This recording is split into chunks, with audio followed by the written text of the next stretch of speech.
Calisthenics exposed. Assalamu alaikum wa rahmatullahi ta'ala wa barakatuh. Calisthenic exposed. I'm out here with the bro Qasim, son. Y'all also know him as Mel, aka Money Mel. We've been kicking it for a minute.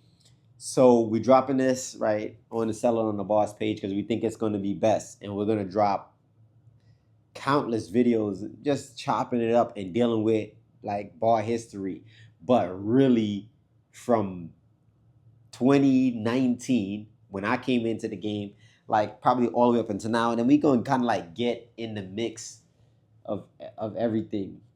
So Mel had a question, right? Yeah, so like when you started, like who was like lit? Who was on the scene making noise? Who was the ones that was like, oh, okay, he's lit, you know what I mean? We gotta watch him, we gotta, who had the motion, you know what I mean? Yeah, No so freaky. it's a little different now. Everybody's lit now, right? Right. Yo, bro, everybody is lit now, but are you making money? Yeah, that's That's separating. that's the difference.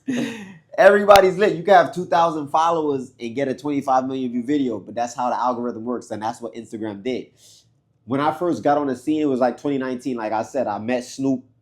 Now shout out to Snoop, Team Sparta, and I found out at that time, Barbarians. I found out all the teams, Beast Mode. Me and him was chopping it up, and then that made me say, yo, you know what? I want a calisthenic team. But my whole aspect was I need a calisthenic team that's going to be making money. So I came from that angle from day one until now. So did somebody like show you that, teach you that, or somebody I say just that? think it's in the blood. That's like selling weed as a youngin, selling BDs when I was in junior high school, selling cigarettes. Bro, it was just a way. I needed a way to kind of like always make money, and that was my play. So I guess I was an entrepreneur at spirit. My pops even owned a store. My pops at one time was in a drug game. You know what I'm saying? Inna lillahi wa inna ilayhi raji'un. You know what I mean? To Allah we belong, to Him we shall return. But when I first stepped on the scene, bro, literally was Bam Bam, Scott Bernhard. Okay. That's Good Money. Okay. OG. At this time, Shredder already fizzled out. Okay. Simi was in his own world. He might have had 10K subscribers, but he wasn't shaking loose and going crazy viral. It was really Scott Bernhard and Bam Bam, bro. Besides Chris Herrier and Austin Dunham and these people. What about Urban Fitness Journals? Irv was doing his thing too. Yeah, I'm not gonna lie. Irv was doing his thing. You right, because he was with Bam Bam at first. Right. And those was kind of like the guys I was like, okay, they lit. And I was with my boy Moses, and I see Moses do a video with That's Good Money, and I'm like, yo, Moses, how you got locked in? I hit Good Money up like, yo, Good Money, how much you charge? I need to get on your platform.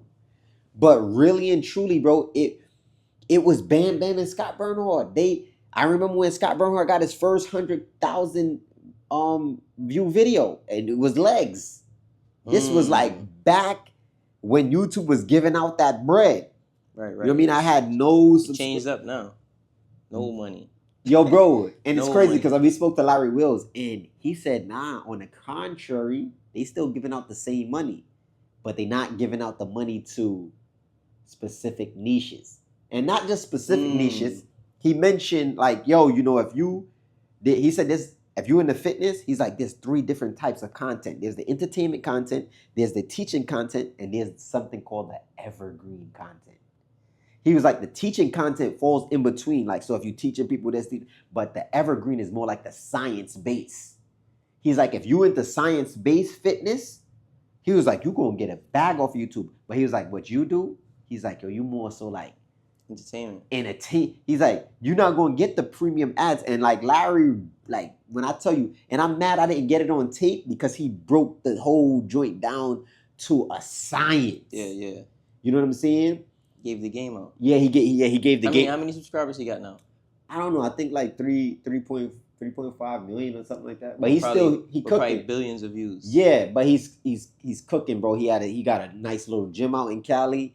He's about to franchise it. He said after he get a certain amount of locations, like we was talking like business. How old were you when you made your first million?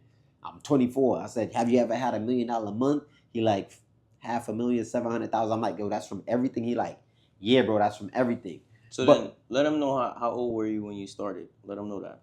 I was 33, right? 33. I'm 40 now. What I made my first million when I was 38, 37. Yeah. That's like a couple years ago. So yeah, bro, we just been working. But it's an old head. Yeah, I'm an old head, bro. All these dudes 20. I'm an old head. 18 when they started. But like I said, the Ripstick is a powerful little tool that fits right in your pocket. You can use it anywhere, home, gym, or even on the go. It's designed to target your smaller, stabilizing muscles that calisthenics and weightlifting usually miss. Great for shoulder rehab, injury prevention, and full upper body activation. It's super convenient, affordable, and also hits your abs hard. Whether you're a beginner or advanced, the Ripstick takes your training to the next level.